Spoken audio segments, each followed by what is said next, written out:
evening, everybody. I am Pat. I am an adult child and a codependent. I'm also a member of ACA as well as CODA and Al Anon. And I'll be one of your hosts tonight. And I am Madeline, an adult child and codependent, and I will be your other host tonight. Tonight, we'll focus again on step 4. Just a few reminders. First, 12-step material is accepted in this material. However, we ask that you not share non-12-step information in this particular meeting.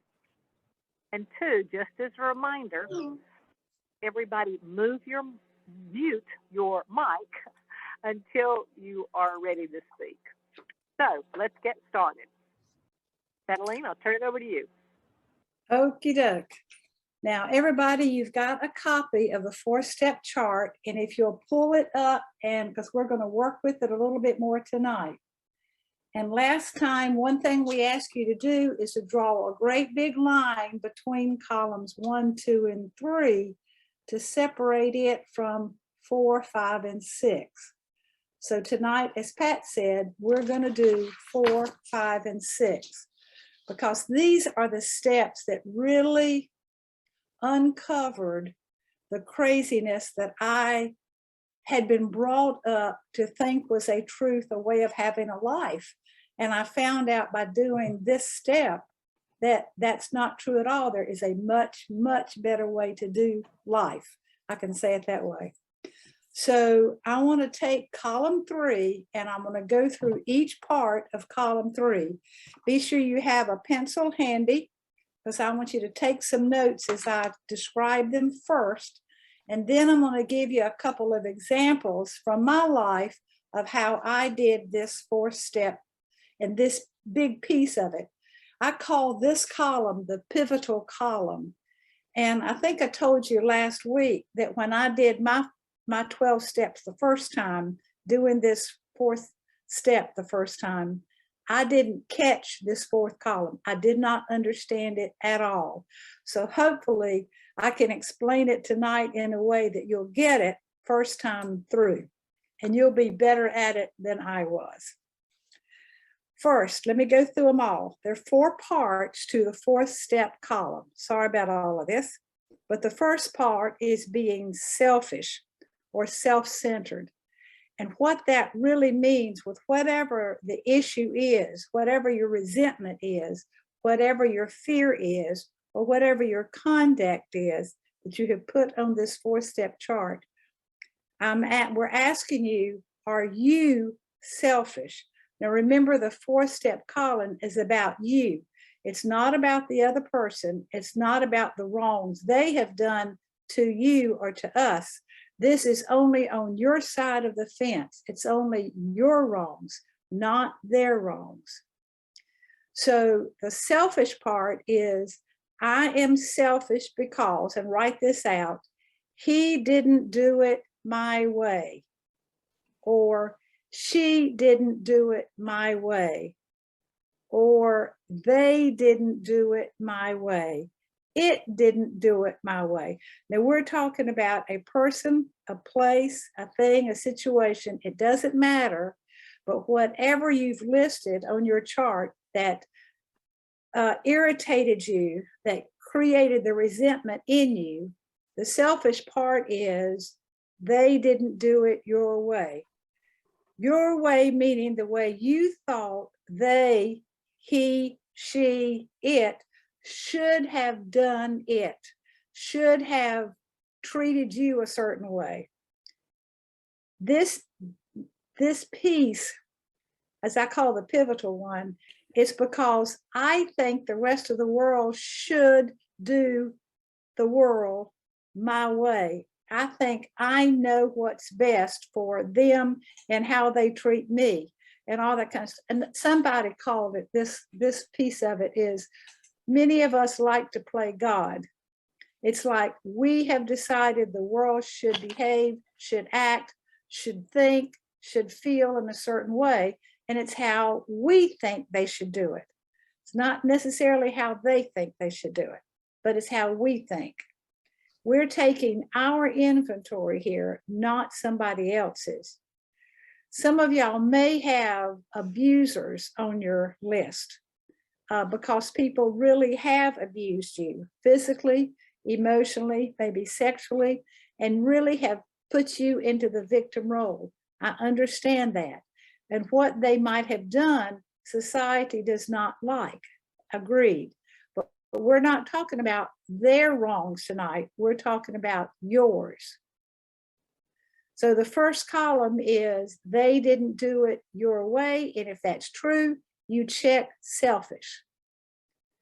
The second one is kind of the flip side of selfish. Selfish is they didn't do it your way.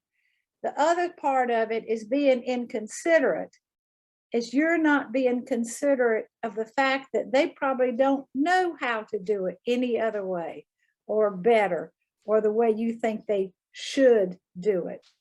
Being inconsiderate is being inconsiderate of their knowledge, their understanding of life, their understanding of themselves.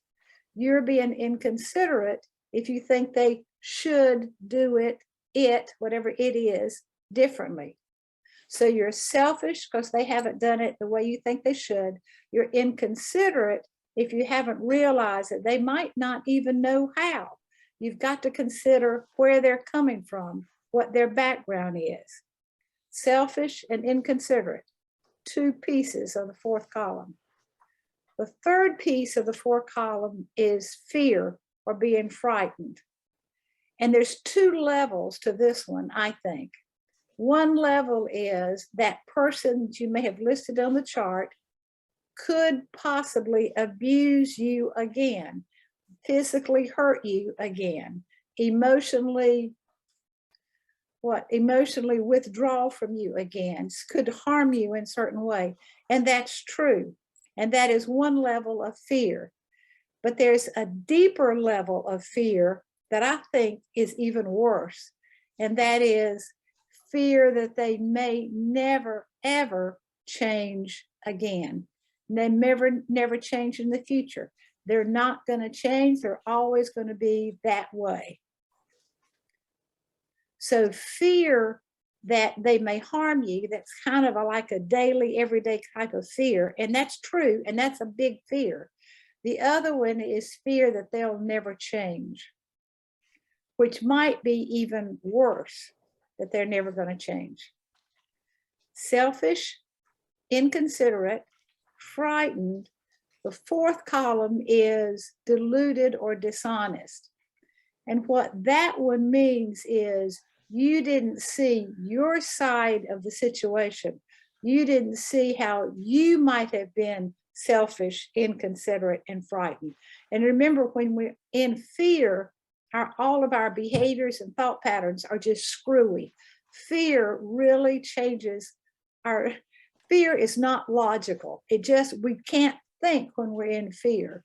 So if probably what I tell people I sponsor is probably every line on this chart will be checked as deluded or dishonest, because you didn't see, before we do a fourth step and fifth step, your own wrongs.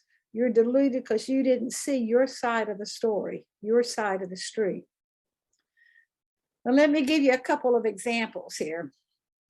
One would have been the family out of which I came. And you've heard a little bit about Pat and I talking about our mom and our dad. The dad was the alcoholic, and he just was not present in our growing up. He was there in the house. He sat in the corner and watched television if he was there. He didn't participate in being a father, a parent at all. He didn't do it. The mom, on the other hand, was the big time controller, the dictator of the house, the person who tried to fix it all and make it work. So she. Madeline, you're muted.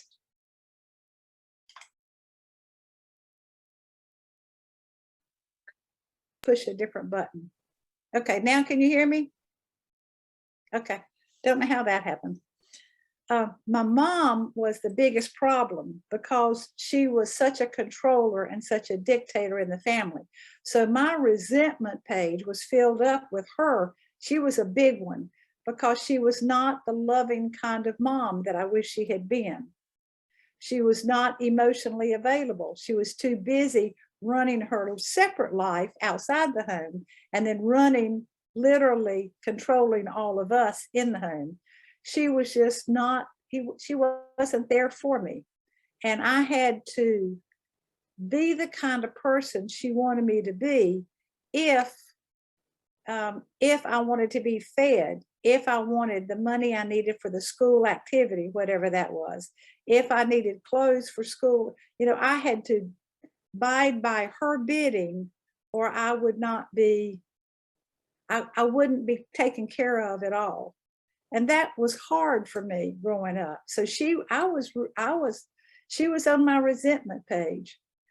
But when I got to that fourth column, it took me a while to see that I was selfish because I wanted her to be a different kind of mom.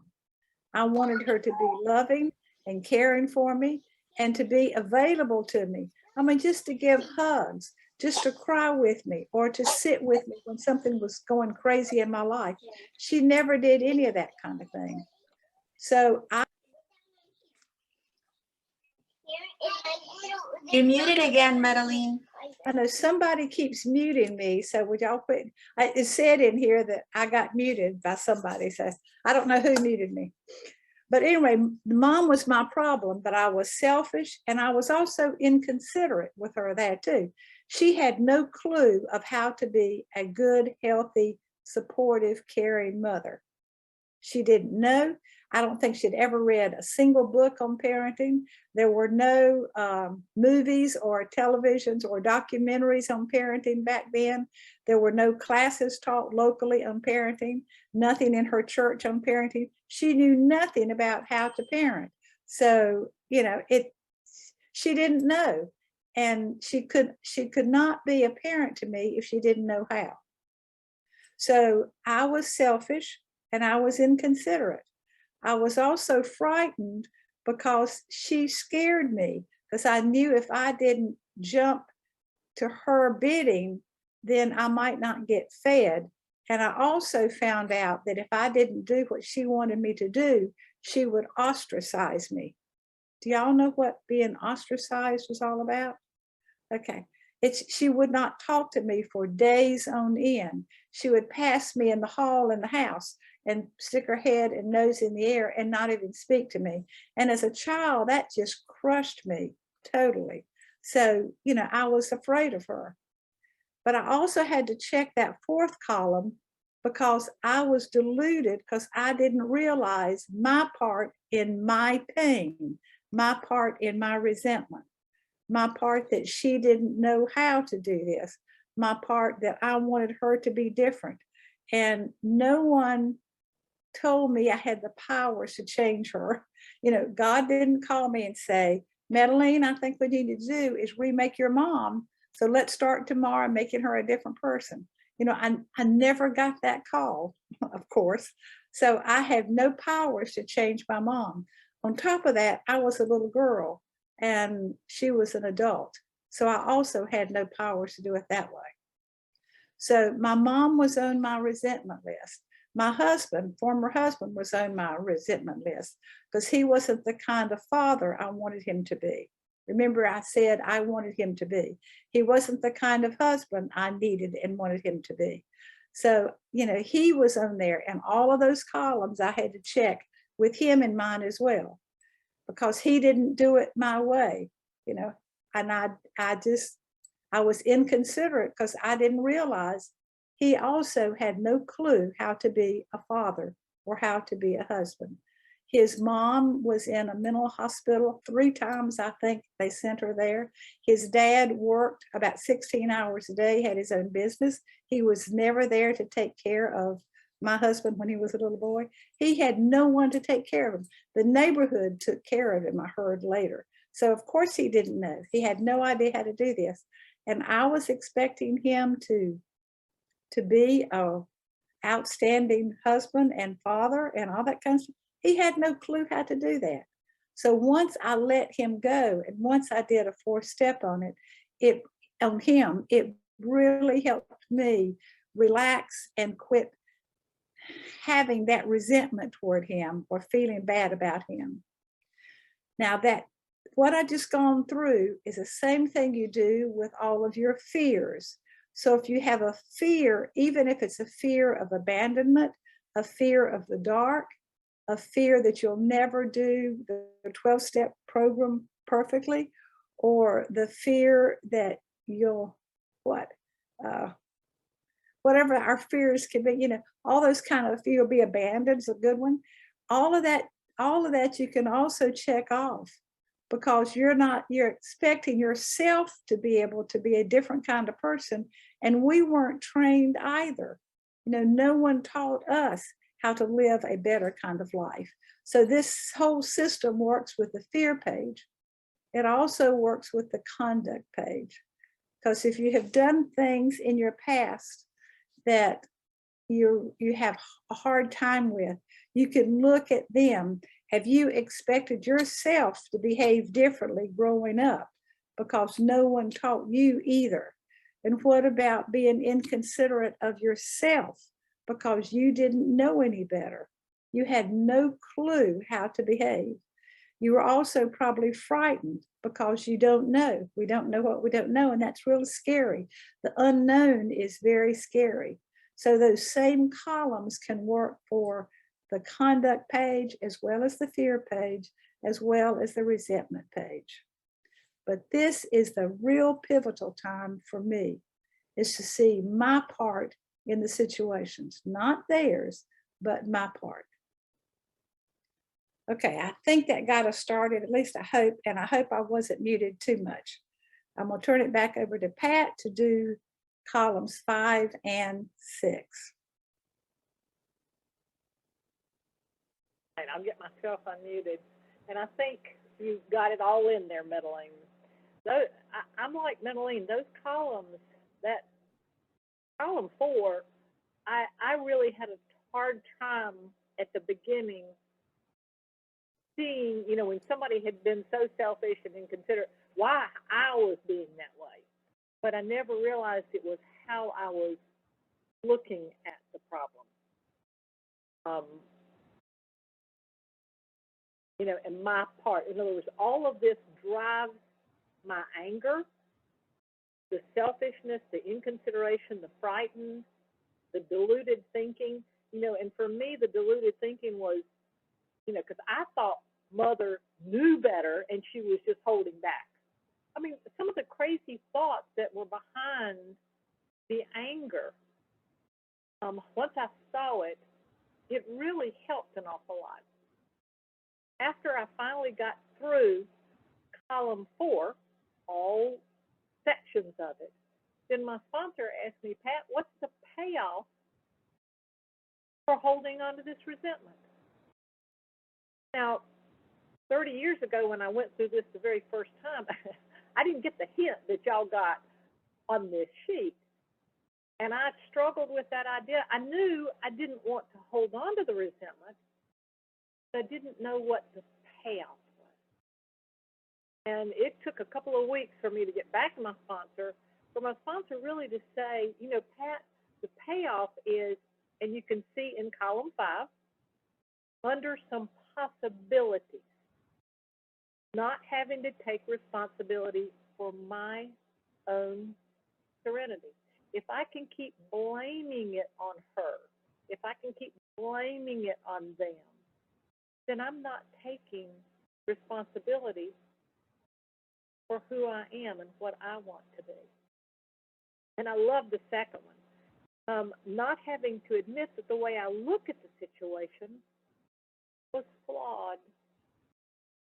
That helps me. That helps me with that deluded of it. Putting my self-worth in another person's hands is deluded thinking. And that gets me in trouble every single time. Getting to make someone else wrong and getting to blame them, then I don't have to take responsibility for my serenity, my happiness, my life. I really only have control of what goes on in here. I don't have any control of anything out there. What you think, what mom thinks, what my brother thinks, what my sister thinks, what my boss thinks, what my husband thinks, that's really none of my business. And the more I try to control them and make them behave, the more my resentment grows and the more my serenity goes down the tube. Sometimes it was for me getting to be right or better than them. That way I could blame them. Sometimes it was avoiding taking action. I didn't want to stand up to mom.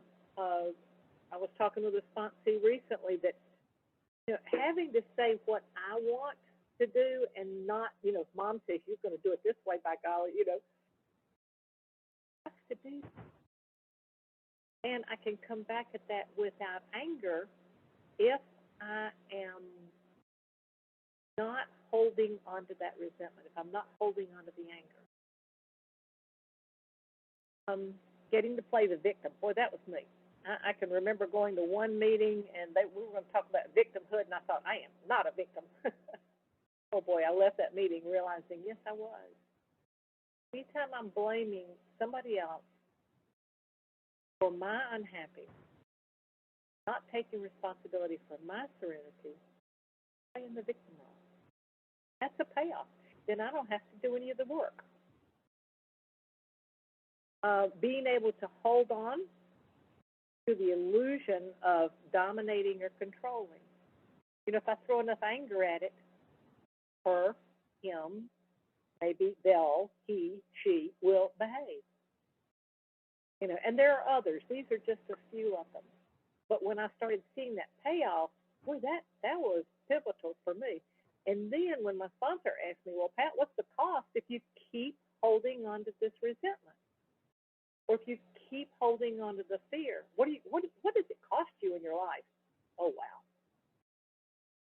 And for me, the serenity, the ability to control my own life, my own serenity, my own happiness, the ability to have deeply intimate relationships. Because I can't have an intimate relationship. How can I have an intimate relationship with my husband if I'm so angry about what's happened at work, or angry at my brother, or angry at my sister, or angry at my mother? I'm not going to be present right here, right now with that person. So I'm not going to have those deep, intimate relationships I want to be. I need to be present. Honest self-expression, that's pretty clear. Any kind of spiritual connection with a higher power of any sort. Having real love and closeness. My love was always like this. By golly, you had to do it my way. It's not like this.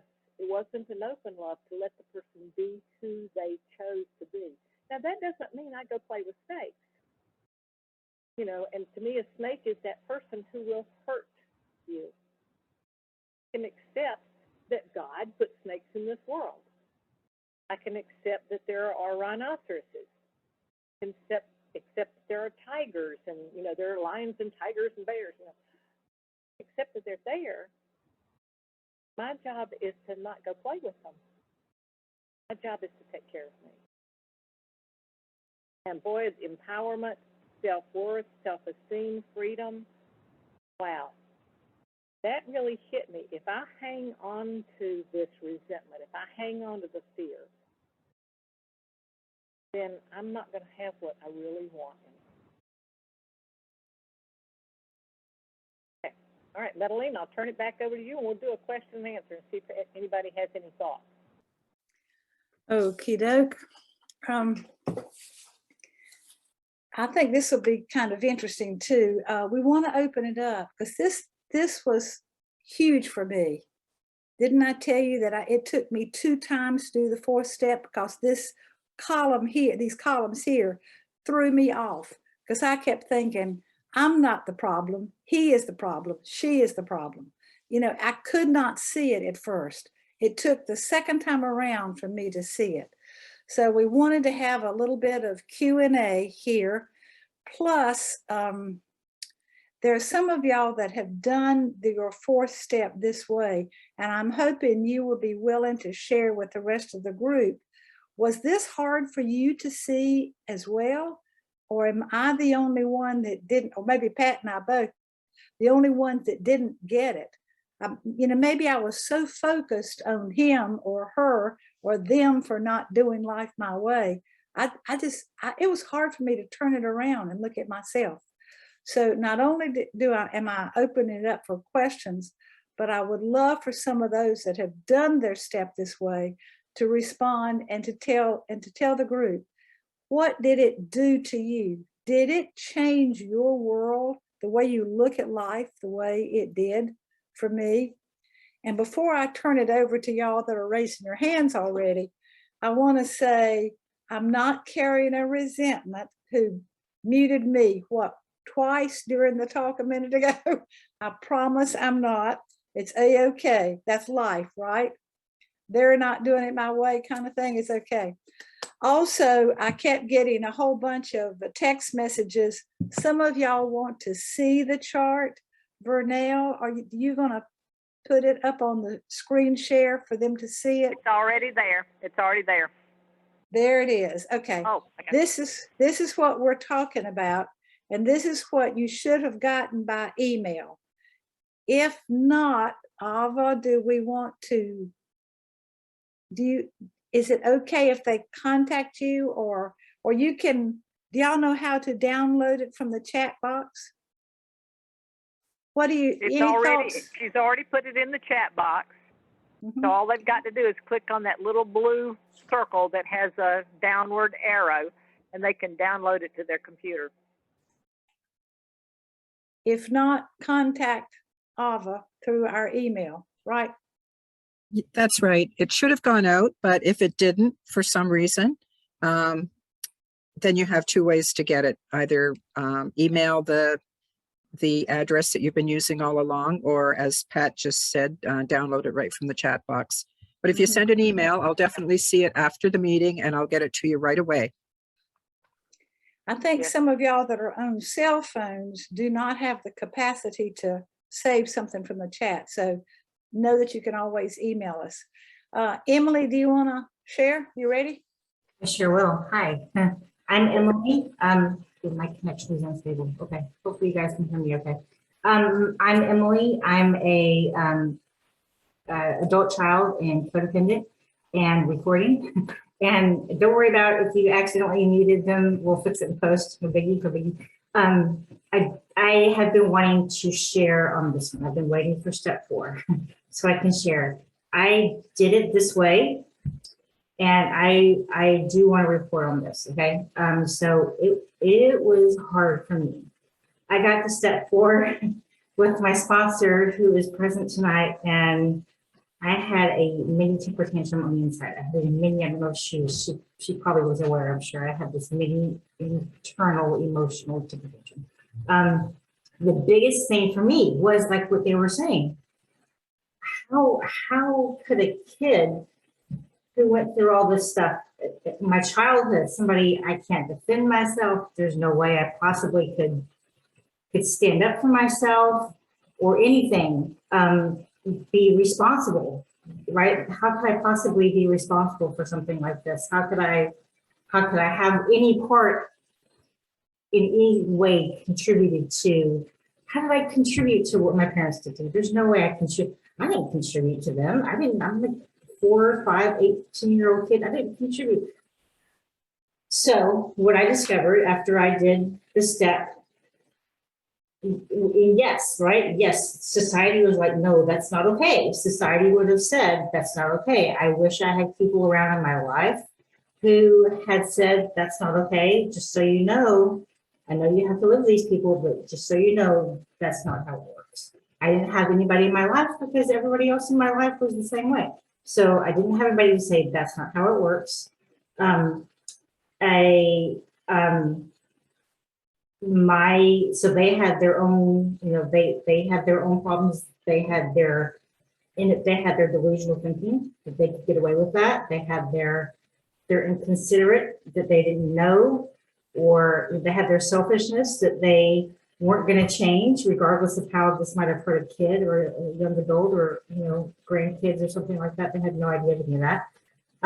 The part that I was responsible for, me, Emily, that stuff's in the past. I can't control that. I'm responsible for who I am today.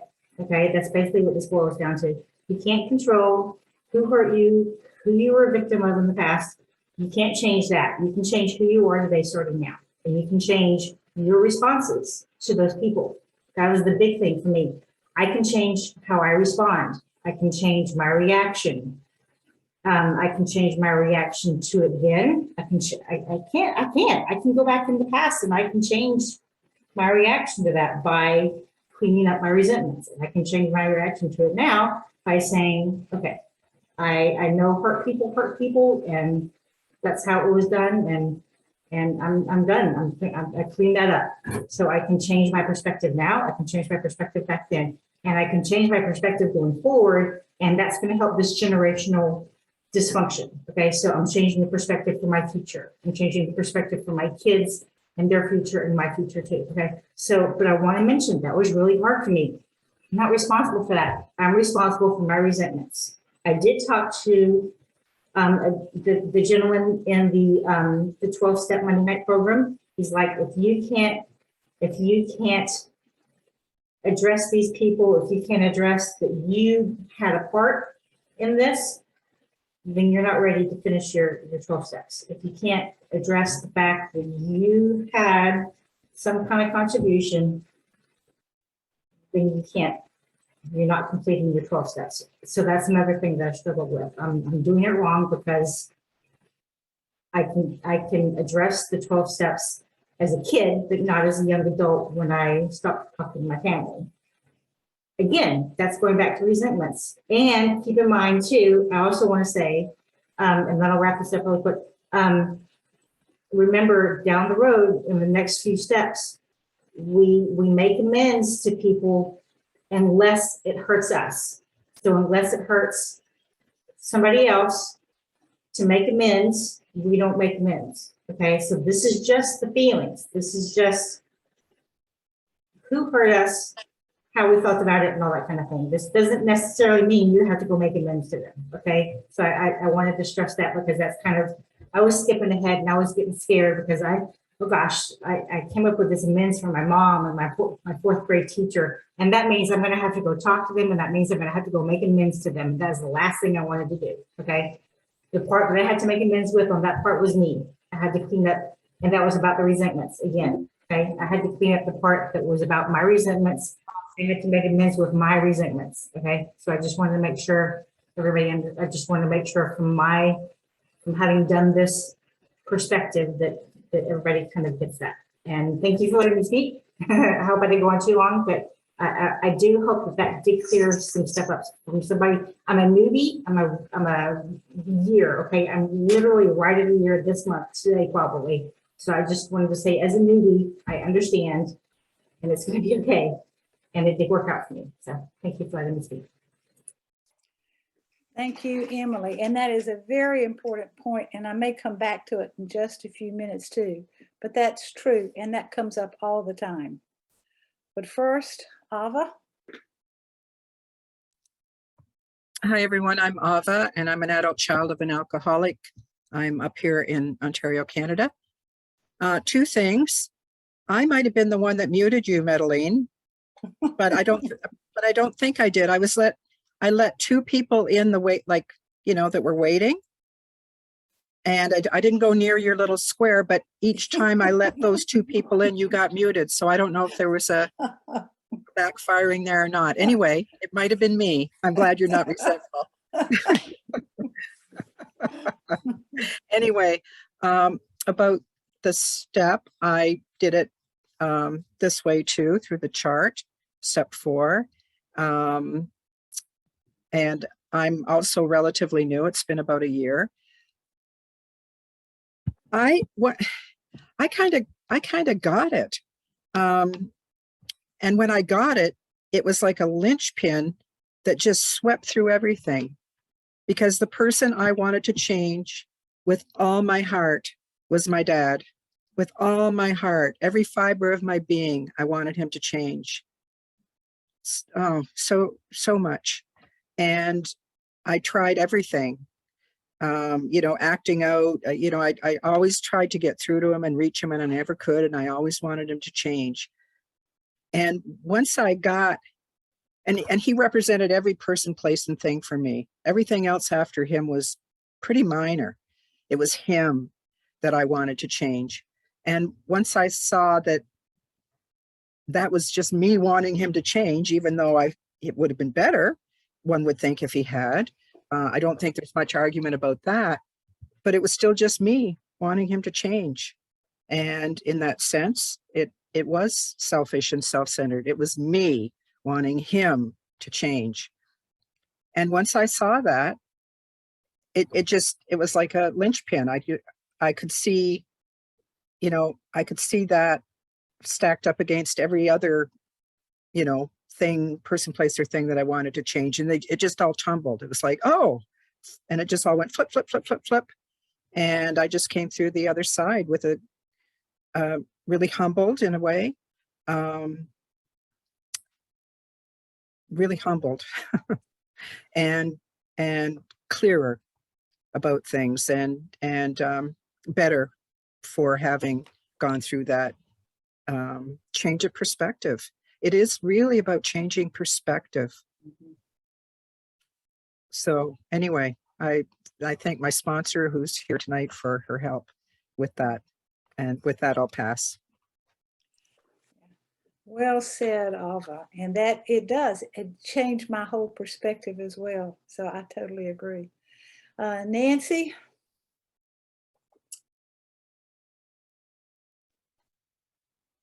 Can you guys hear me? Yes. Okay, thank you. So I wanted to talk about doing the fourth step, and I have done it through the chart as well. And I was not able to be here last week. So if this got talked about last week, I apologize. What I wanted to talk about is doing the chart on a resentment towards an institution, because that really was a pivotal point for me. And I hadn't heard it talked about yet this evening. So again, if it got talked about last time, I apologize. I had two biggies. I had a resentment against the Catholic Church, and I had a resentment against the school system that I was raised in. And so I had to realize that I was selfish because I wanted both of those institutions to do it my way. I knew how they, quote, should, unquote, be doing things. I was inconsiderate because I thought my way was the best way. And I was, I just went blank. I was, what's the third one? Frightened. Frightened, thank you. I wasn't frightened, but I was deluded and dishonest in thinking that I knew what was best for everybody, and thinking that I knew, the best way for all of these people to behave, and all of these rules and everything for these institutions. And so it took the person that was doing it with me, it took them a while to pound this into my head. And eventually I got it. And when I got it, it was like a huge weight came off my shoulders.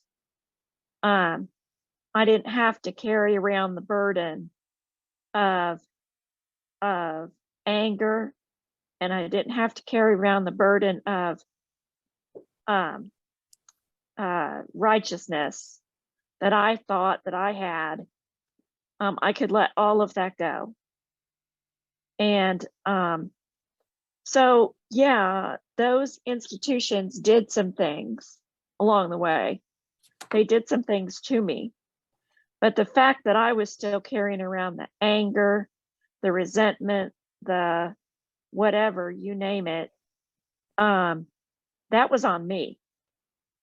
I didn't have to carry that for the number of years that I carried it. I didn't hurt anybody else but myself for carrying that resentment like I did. And that's what I learned by doing this through the chart. So I highly recommend it. I hope that people will be able to find a sponsor, find somebody who will help do it with them, because for me, it gave me a brand new perspective. So that's all. Thank you, Nancy. I remember one person telling me when I was taking them through the chart, she said, "Good night, Madeline. This chart cuts to the core." And I think that's what Nancy's kind of said. It really cuts to the core. And Ava was talking about that. It did. It tore me up. It changed my whole perspective. I agree. I'm going to respond to some of these concepts in a minute. But first, Abby. Hi, everybody. I'm Abby, and Atlanta, and a recovering codependent and an adult child. And I too have done these steps. And I too have special people in this room who helped me with these steps. It was not the first time that I did it. As a matter of fact, it was the third. I love the word righteousness that was just used, because that really works for me. The concepts, the examples of diluted thinking were what were pivot, I still can't say it, sorry. Pivotable for me. Why am I getting so stuck on that word? The concept of me being selfish or self-centered, or me being not considering of another person's ability or giving a rat's butt, how I felt about something was really a wake-up call. But columns 5 and 6 really turned me around, really helped me release all of the anger and the fears and the resentments. The fact that I was doing this as a procrastination, not having to be responsible for my own serenity. Nancy brought up institutions. That is a big one for me. How my country is, how I think that my country that I was born in, and that I think it should be run or stabilized or whatever, is not up to me. I'm one voice, one vote. So I can either live my life, or I can hand my serenity over to people that I never know, or as we were talking before the meeting started, everybody has their own frame of reference. Everybody has their own needs that they want met. They can have their own greeds and creeds and deeds, but I am only responsible for my serenity, period, full stop. And that's where I think I'll stop. So thank you very much for letting me share. Pivotable. Nope, still can't say it. Pivotable. Thank you, Abby. And I think Abby said it, and this is true. This is a moral inventory about us. It's not a 4-step on the other people. This is ours, totally on us, and on our shoulders. Laura? Okay, hi everyone, Laura from Louisiana, codependent and adult child. So I'm not going to let Ava hang on this. It was me, Madeline, that muted you. I am so sorry. So here, I just want to say quickly, I think we have 9 co-hosts. So as we admit people in, if you don't get to be the one to do it, the buttons move, and doggone it, it went right over you once it moved. So There you have it. Thank you for your forgiveness me. I want to thank you guys for all of your work on step 4. I guess I want to put out a caveat here, and that is I recognize your instructions were do not do this without a sponsor. And I think those was a really wise guidance, and I am doing it without a sponsor. Now I'm getting a sponsor. I'm on the road. I'm on the road to the right recovery for me. Okay. But as this landed in my lap, with 4 months in, for now, that's what I'm doing. So I wanted to first of all say that. And when I started the chart, my inner child was afraid she wasn't going to be heard. So I was like, here's your chance, put it all down. And I hear you all say, it's not really about what happened to you. It's about your resentments. But look, for me, 45 years of charting this stuff, I don't know. I think it was going to be therapeutic at the end of the day to see, what the heck happened and what has that made you? So here I go. And it is therapeutic, and it will be. And I'm charting it all down. And it's everything from the sexual abuse that happened at the age of 7, from 7 to 12, to my current day. And I got to tell you, all of this makes sense for me, and I'm buying into the process. I understand how I have carried these resentments and how they have altered, significantly altered my behavior, my attitude, all this stuff in my current life, except the sexual abuse. When I got to that, I'm out. And again, I recognize that I need to be doing this with a counselor, but there's no way I am able to chart, that this guy molested me not quite right and I'm selfish. I just pulled out, honestly. But let me give a success story. So I'm 51. I did all of my sexual abuse counseling in my 20s and in my 30s. And look, am I healed? I guess maybe not, but I will tell you this. I came out of that in a very powerful position. My sexual abuse counseling wasn't about, hey, what was your role in this? And it was nothing about that. It was taking my power back. And through years and years of therapy, and I consider this a success story, and I'm leaning on that success story to say that this is what I want my current day recovery with ACA to be. So I'm optimistic because of it. But getting back to that, the reason I was able to go through, and maybe I'm not even carrying a resentment today. Maybe this wasn't even supposed to be on the chart, but the way I got it back was taking the power back. Only I own my body. I get to decide. I probably went, several years with no, that part of my life shut down, if you will. So I was able to bring that back to life and take my power back. And it wasn't done, by figuring out my role in what happened. It was, you have a role today. You have your power today. So anyway, I will just wrap it up by saying, the SHIT hit the fan over here when it got to the sexual abuse stuff in the chart. So I just had to bypass it. The rest of it, I do see a pattern. I think that's the whole purpose of this. I do see a pattern, and I'm sticking with it, and I'm going through it. So thank you all for letting me share. And again, I think we've fixed the mute problem. So thanks, Madeline. Thanks a bunch, Laura. You're cute. Yeah, I want to get back to the sexual abuse part too in just a minute. But first, Kendall. Hey everybody, I'm trying to take my hand down. Okay, cool. Glad to be on the meeting, and I appreciate these going over the steps. Again, it's my I worked through the steps about 2 years ago in great detail, but I've done several other step 4 charts in more limited, problem focused, if you will, details. But at first, I just, like others have shared, I was just so overwhelmed. I first came into the rooms of recovery through Overeaters Anonymous back in like 1990 or so.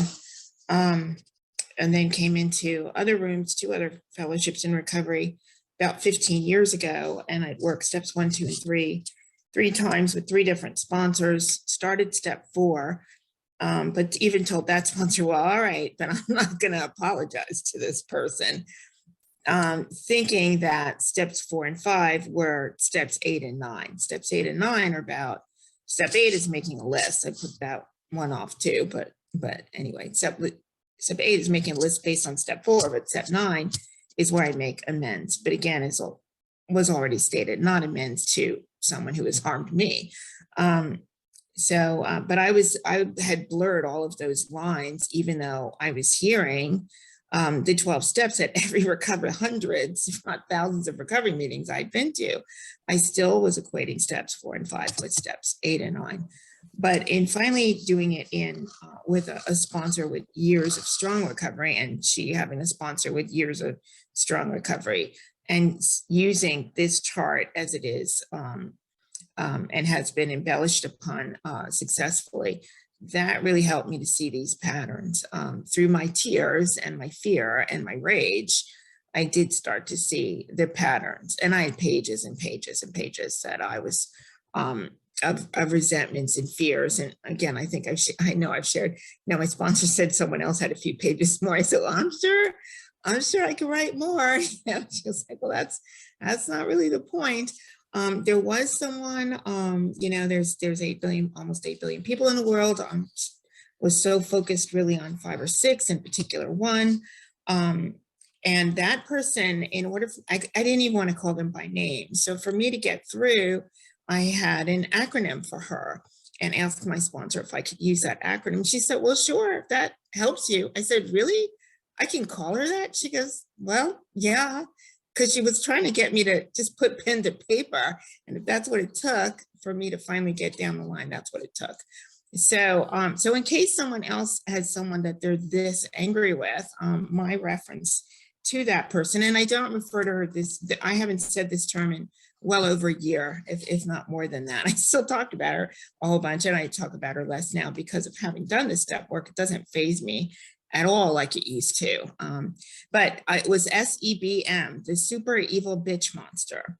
And that's what helped me to get through steps 4 and 5 on this one person who had done a whole bunch of horrible things. But I'm realizing with my diluted thinking, I was expecting that she could behave differently.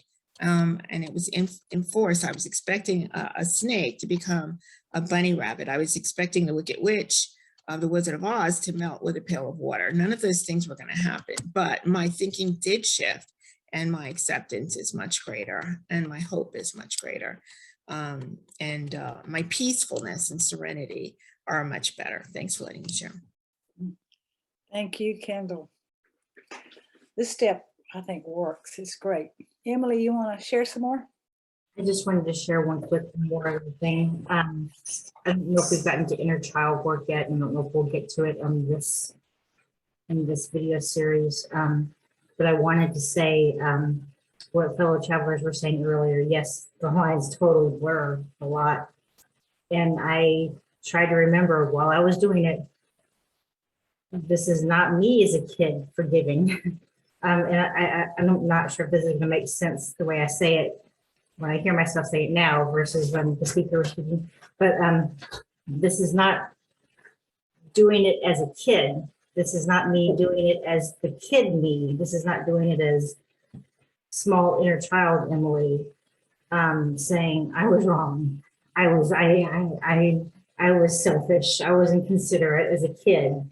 You know, kids don't say they're inconsiderate. Kids don't say they're selfish for when somebody sexually abuses them. That boggles my mind. I can't wrap my head around that. There's no way putting myself, even trying to work with inner child stuff and putting myself back into that position.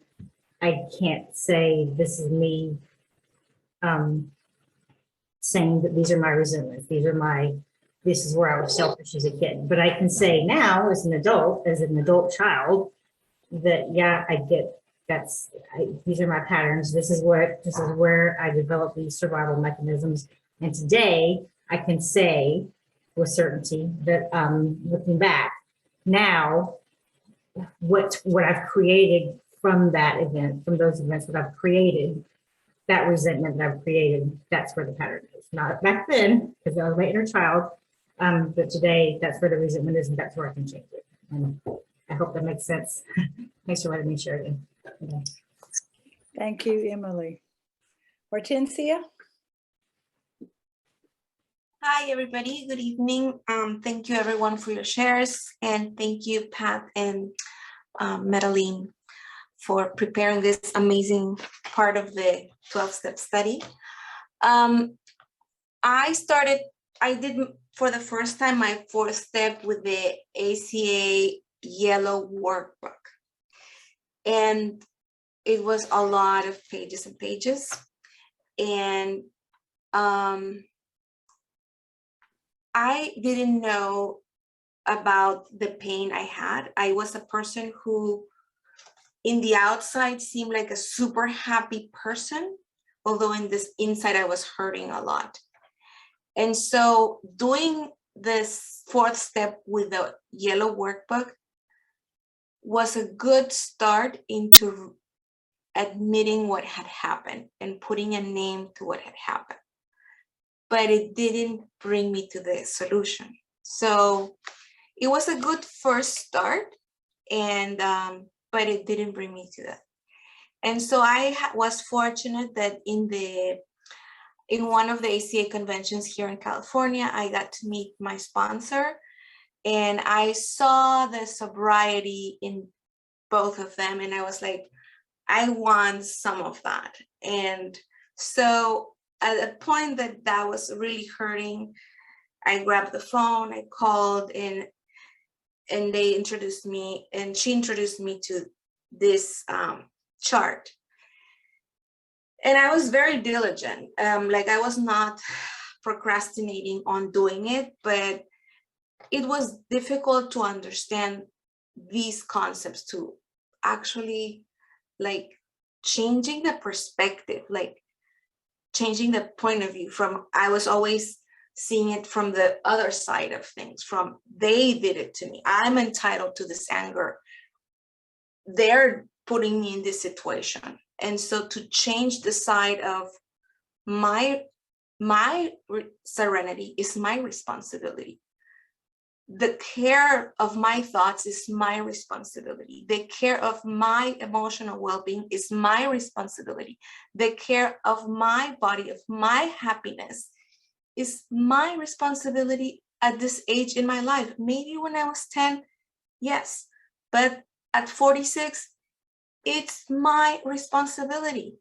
And so changing this mindset, it took phone calls and phone calls and phone calls, and it wasn't happening until she said, no, it's not gonna happen. You have to fly to the East Coast. I live in Los Angeles.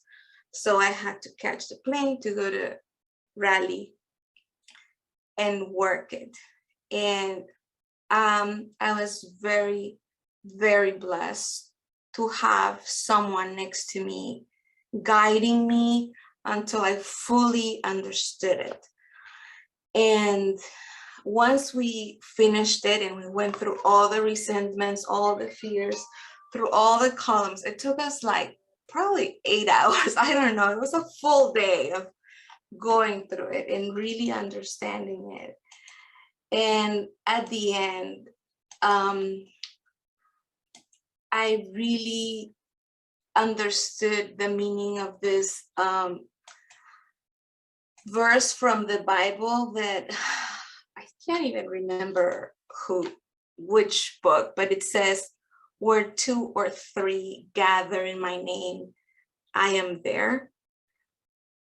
And it was that, like, okay, God is here. And these were like little songs I learned going to church, and I just learned them from my head.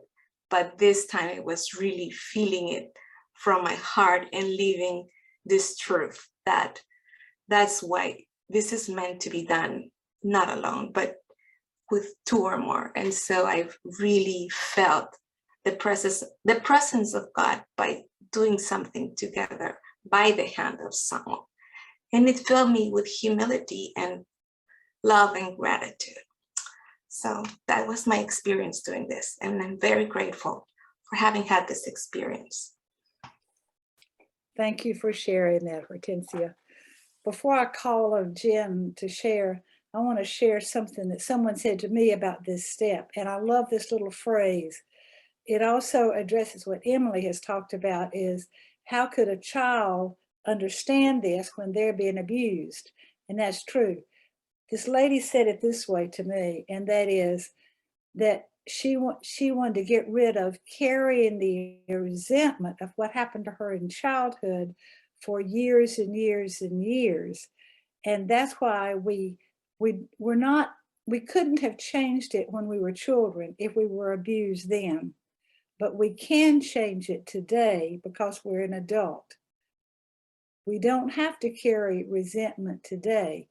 This is our resentment and our pain that we're carrying, not what was done to us. It's a whole different concept. Plus, I want y'all to be able to get this point so that you can then see the patterns of your own pain from here on. Your own pain, your own resentment and fear, and all, that's what's causing the pain, more probably than what the other person's doing to you. Your job is to protect yourself, and you can do that. And seeing this pattern of whenever you get irritated tomorrow, you say, oh, they're not doing it my way, are they? And it seems to dissipate all of that awful feeling. Jim? Hi, everyone. I'm Jen. I did the 4th step the first time with this chart as well, and with a wonderful sponsor. And I'll be honest, I didn't fully grasp it. You know, I was kind of like, I don't know. But I trusted my sponsor and I trusted my higher power. And I thought, what do I have to lose other than my pain? Because I've been through enough to know that I've tried just about everything and nothing else has worked. And when I did it the first time, and I say the first time because I'm obviously here doing it again now, and I intend to do this, you know, as much as I ever need to. I didn't write down everything and everyone that I could possibly think of forever and ever, amen. I wrote down like my top 4 resentments. I just started there because I thought, well, I can always do this again, but let me see what I can learn from just doing my top 4. Because I can absolutely overcomplicate things. And I know that I want it to be perfect. So I won't even start it until I, you know, until I know I can do it perfect. And I just knew that, you know, if I do that, I'll never do it. And so what was interesting about it for me was I didn't really have my head fully wrapped around it, but I did it anyway to see what would happen. And it changed my whole way of thinking. It changed my whole way of thinking. And I now do absolutely believe and agree that how I live and how I think is a choice. And that's very freeing. That has changed how I feel all day, every day. And I was constantly in anxiety, constantly. I mean, that was just like my normal. And I just don't have that kind of anxiety anymore. After I did the 4th step with my sponsor, I did a ritual in that process, and I burned all of my writing. And I felt a weight lift off of me. And my life has been different ever since. And I just went in it with faith. And so I don't know if that helps, but you know, I was pretty amazed by how much it helped me, not even knowing whether or not it was going to help me. I just trusted, and I have a wonderful sponsor. So thank you for letting me share. Thank you, Jen.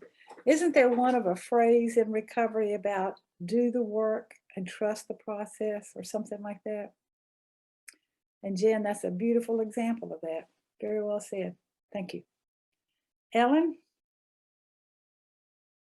Hi, yeah, so step 4. So originally I did it with one sponsor, and then I changed the sponsor, and it was helpful to go twice over it, and now a third time, right?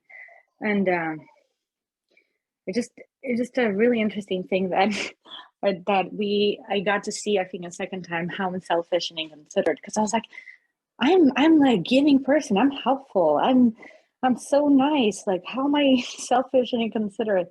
But I think that part of like I'm expecting them to be different people, and then not be who I want them to be. Like I think, Madeline, you're saying how, you can't expect them to parent differently if they were not parented. You can't expect them to, like, for my parents to talk to me, like be emotionally available, if they were never, taught that. The only thing they were, taught is to be parents is to provide shelter and food and the basics to the kids. And that's how they thought they were good parents. They never were taught to, about the feelings. Like the children were to be spoken to, I mean, to be, not to be listened, but just they're there, and so that was that generation. And like, I'm trying to expect something above and beyond from them. And that's something that I'm like, I am selfish and inconsiderate. I see that now. Like, I am expecting them to be a certain way. I am expecting, and I think it just, going second time around it with my sponsor, I think it was, I think it's just a good fit, like, I think some of those kind of like, okay, let's go step by step, and, to make sure I understand and comprehend and see how I'm contributing to it. I think and I think I was ready to just see my play into it versus like blaming them. I was doing the blaming and like, but they are like that with it, and that's why. So until I moved from that, I can't move on. Like, you can't move on from recovery doesn't like, there's no progress because I blame. So, or being a victim, right? So it was just extremely helpful to see that and to see how I'm contributing to it. And I'm selfish and inconsiderate. And of course, talking to a lot of people that have a lot of recovery, and there was kind of like, yes, Ellen, but you did this. So just being honest with myself, and it's so hard. And like that fear, right? Just being fearful to accept that I'm a people pleaser and to actually call people on what they are doing, because I was I basically was selfish because I was not calling them on what they were doing. And I finally did it too, calling other people. They'd be here. So I think I'm so grateful for the recovery group. I'm grateful for this group and just the strong recovery sponsors. It's amazing. I'm so grateful my Coda for introducing me to this, and I don't know, it's just like I did psychotherapy and all that stuff, but this is so powerful, and seeing me and being transparent myself and honest myself. And thanks for letting me share. Sorry, the background kids. Thank you. Thank you, Ellen. Did y'all read this week in one of our daily readers that our pain comes from the fact that we're expecting fig trees to produce pears? That's where our pain is. We're expecting something that it can't happen. Catherine? Hi, everybody. I'm Catherine. I'm a adult child of an alcoholic and a recovering codependent. And I feel like I'm in a game of Clue because I don't think Ava did it, or Laura. I think I did it, Madeline. I think I accidentally muted you because you're right under me on the list. And I remember my arrow being really close to your mic. So sorry if I did that. It was unintentional. But yeah, I mean, step 4, oh my gosh, it is such a breakthrough. The chart is brilliant. It really is. It's a brilliant piece of work for recovery people. Understanding, like, yes, I was a child of an alcoholic, but I'm not a child now.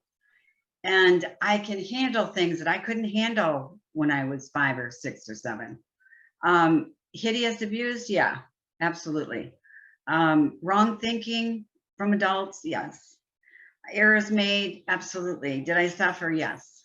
But how was I selfish? Well, I was selfish when I grew up and I thought the world should do it my way. Others should do it my way. How wrong some individuals were, and they were wrong.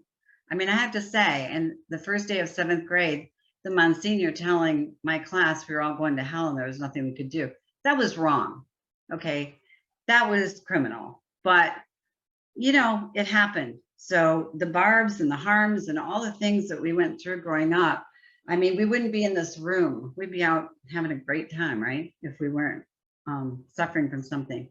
And I do have a soft heart for those that suffer. And, you know, I would like to change the world, and I would like harm to never come to a child and an animal never be injured, but that's not up to me. And I can't live my life thinking I have that kind of control. That is selfish.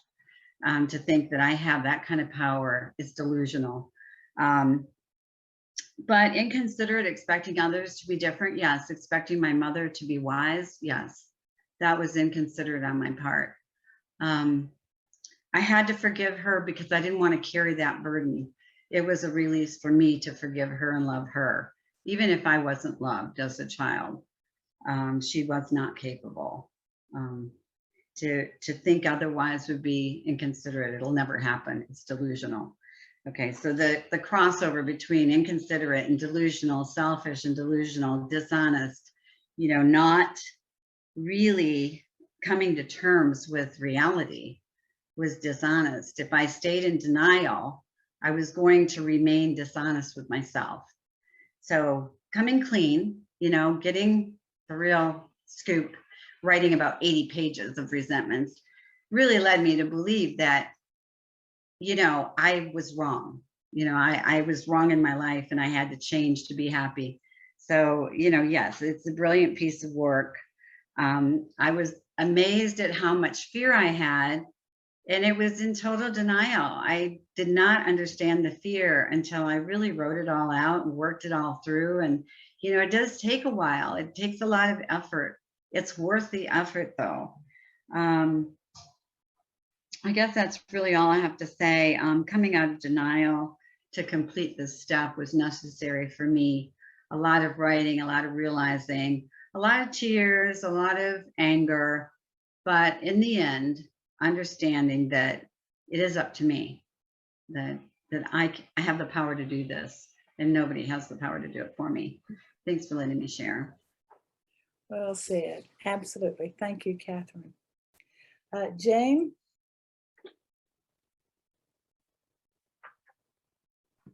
Hi, I'm Jane. I was struggling to unmute there. I'm Jane, and I am a grateful recovering codependent. Medellin actually said this, but I'm going to put it in the context of my story. And by the time I did this chart, I had actually already resolved this resentment, but I was sexually molested as a teenager, and the role that I played that fit the way it fits on the chart is that the role that I played was holding on to the resentment. I really, for years, I wanted this guy to just really know how much he hurt me, and I wanted him to apologize to me. I felt like he was a youth pastor, and I had resentment toward the institution of the church because I felt like they should handle it the way I felt like it should be handled. I wanted to see justice done my way. And so I was, Medellin said this too, I was playing God, you know, I thought I knew how God needed to handle this.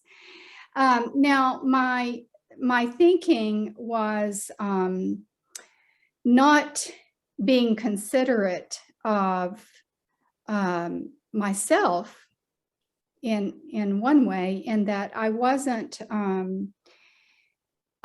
considering the amount of damage I was doing to myself by holding on to this resentment. The years I spent stuck as a victim holding on to this resentment. And my thinking was so flawed and diluted because I was stuck in my story. I did not have an awareness of what the church did to take care of that situation. And I say the church, I mean the pastor of that church did handle that situation. But it was about 30 years later that I found out how that pastor handled that situation. Just a fluky thing. But the thing was,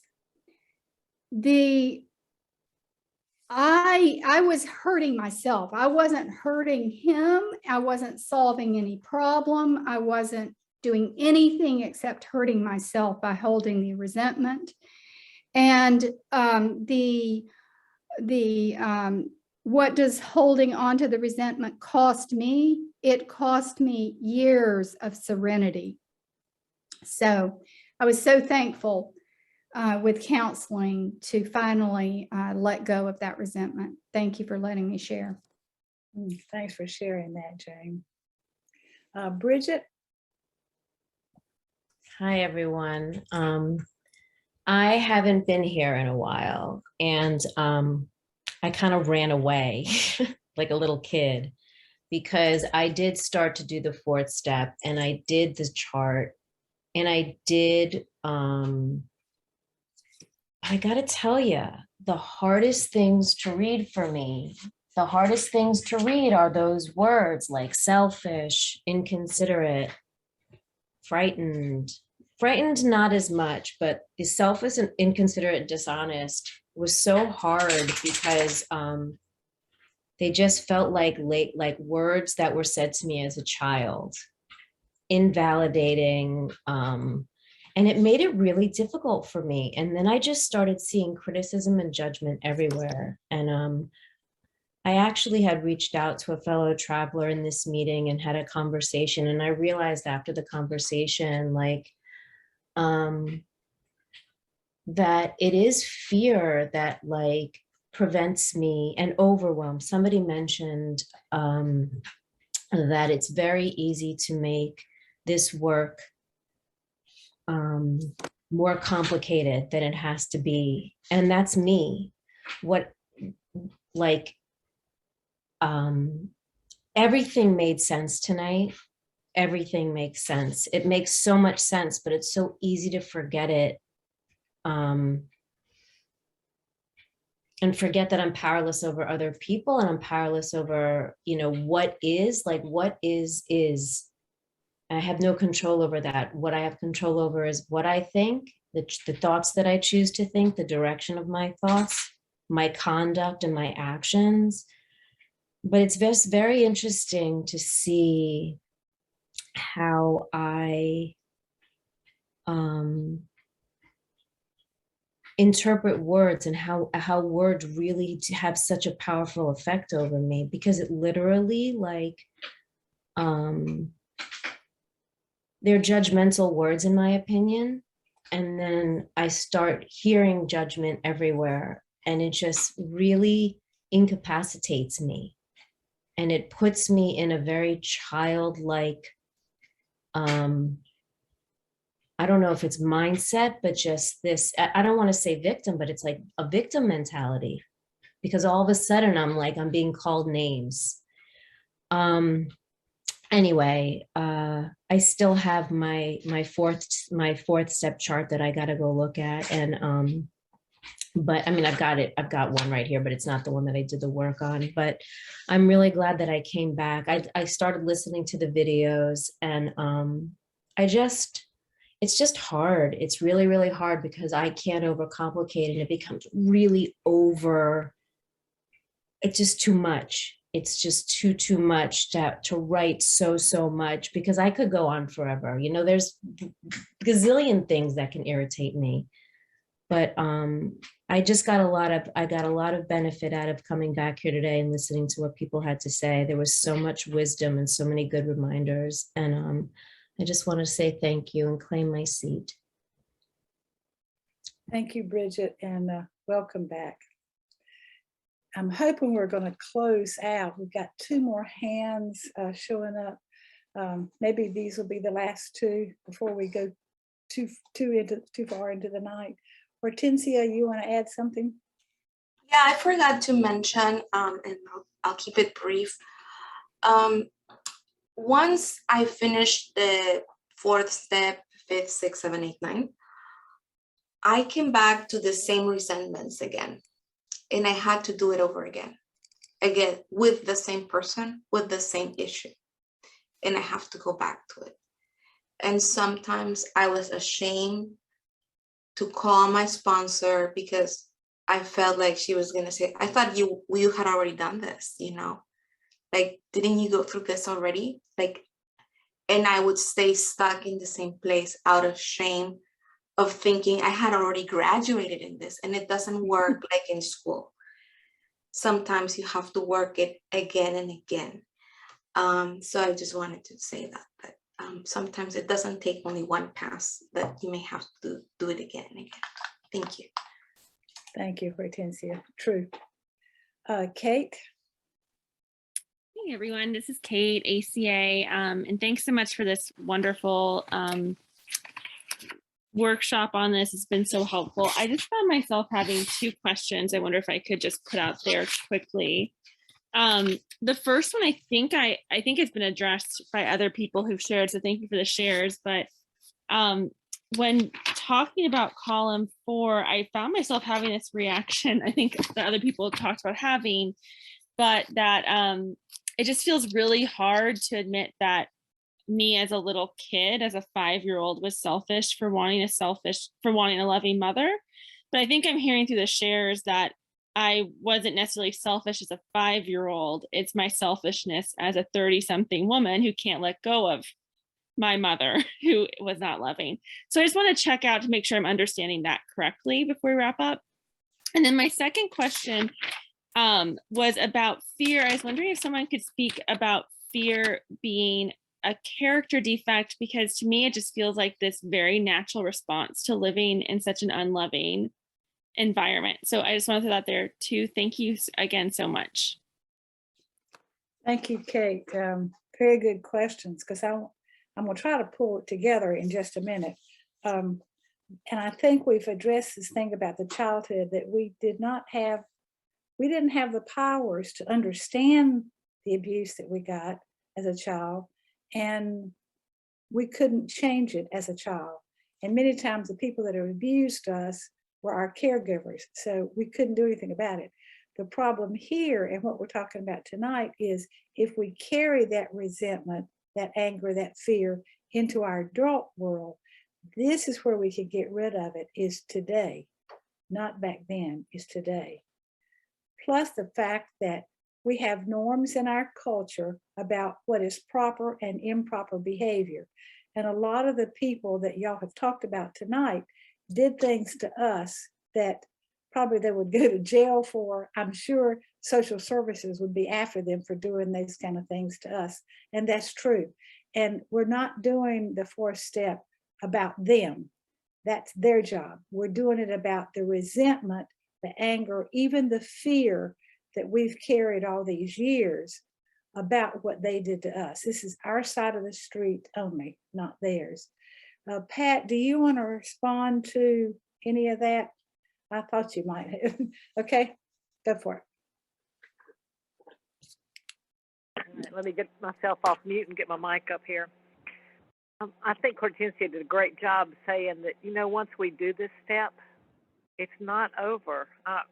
I learned that step 10, continue to take personal inventory. Well, what does that mean? Step 4 is a personal inventory. So I can do that every day. I can check myself out in the morning. How did I do today? I can check myself out at night. And if I didn't, then I need to go back to step 4 and 5. For me, I have to go back to 1 because sometimes I want to control what they want to do. The other thing is, you know, we don't do this, like I said, we don't do this and just graduate. I didn't really understand this step like a lot of people have talked about. It grows on you. It's not a light switch. For me to practice this program, y'all have heard me say this, for me to understand a new language, for me to understand Spanish, I couldn't get Spanish in 1 week. You know, I have to keep practicing it. I couldn't get a new math. I mean, if y'all heard me talk about, my husband teaches mathematics, and I don't understand trigonometry, but it took time for me to first understand my numbers and add and subtract and multiply and divide and then go to algebra and then pre-cal and blah, blah. It takes time to understand this. And I think the important part is that we try to do a little bit better today than we did yesterday. And I think a lot of people have said this. Calling a sponsor, calling somebody else in this program helps so much because it stops my crazy thinking. My crazy thinking is, I need to do this whole thing right the first time. I need to be perfect. I need to understand it. It takes time. I was born and raised in a bumpy family, and I didn't learn these concepts. Okay. Before I start closing it and getting to the homework, is there any other thoughts that I'd left out, Madeline, that you thought we needed to say that I forgot? I just wanted to ask the group something. Those that have done the 5th step this way, when you did it the first time and numerous times since, did you feel a relief, a freedom when you did it this way? Yes. A thumbs up. Am I seeing that? Yes. There's something about it, I think I'm seeing the thumbs up now. It's like finally, I can't change somebody else's behavior. All I can change is my own to some degree, to a large degree. And this step is what showed me that I can do that. I can't force a person to be different from who they are, but I can change myself. And this step freed me of that. Yes. Ava, were there any questions in the chat box that we need to address before I turn it back over to Pat? Okay, so everybody got it. Some of us. Madeline, I have a quick question. Can I ask? We are gonna stay on afterward to keep, to do some more questions if you have any. It is about 9:30, and we were trying to see if we could hold the meeting to an hour and a half, and I've still got to go. We got to do the close and the homework. I know Vernell and Catherine have their hand up. Is it something quickly? Because we do need to close. I know we do, Catherine? and I'm sorry, guys. Something just came up for me. The question was asked about fear. Okay, so for me, very quickly, fear is what stopped me from wanting to do this in the first place. I put it off and said, well, I'll wait till after I retire and then I'll do this chart. Oh yeah, now looking back, that was 3 years ago. Looking back, I realized that was just me making excuses because I didn't want to do it. It was fear, and fear, as I have learned, it drives all of my other defenses of character, all my flawed thinking. I can never be right when I'm living out of fear. And that's what working these steps is giving me, to be more fearless and love more. Thank you for letting me say that. Thank you. All right, Catherine, got anything left? Yeah, I was just going to say, it is a perceptual change that takes place in the work. The work is the important part. And that fears are something that you do have to conquer. It's just part of the work. Thanks. And Bridget, if you'll hold on your question for afterward, we'll get to it. Pat? Okay. I do want to talk about the homework a little bit before we close out. For some reason, some people may have missed last week's meeting, or you may have come late to this one. I noticed a lot of people came in late after the explanation part of it. So I'm going to suggest that you please go back and watch the YouTube video in our Growing in Recovery room. The last one, the meeting before this one, we started looking at step 4, and that email was mailed out to you by Ava on February the 13th. If you lost it, if you deleted it, my suggestion is send an email to Ava. She may send it out again, but it might be good to send it to her. Anatomy 12-step 2022 at gmail.com. So your homework is to continue filling out this 4-step chart. especially focusing on steps 4 and 5. Remember, do the best you can with what you've got that you're aware of today. As we talked about last week, our goal is to uncover ideas that are blocking us from our recovery.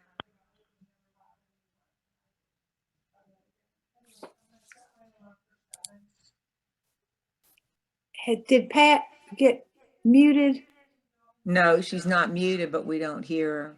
Pat, we can't hear you. Don't know. Okay.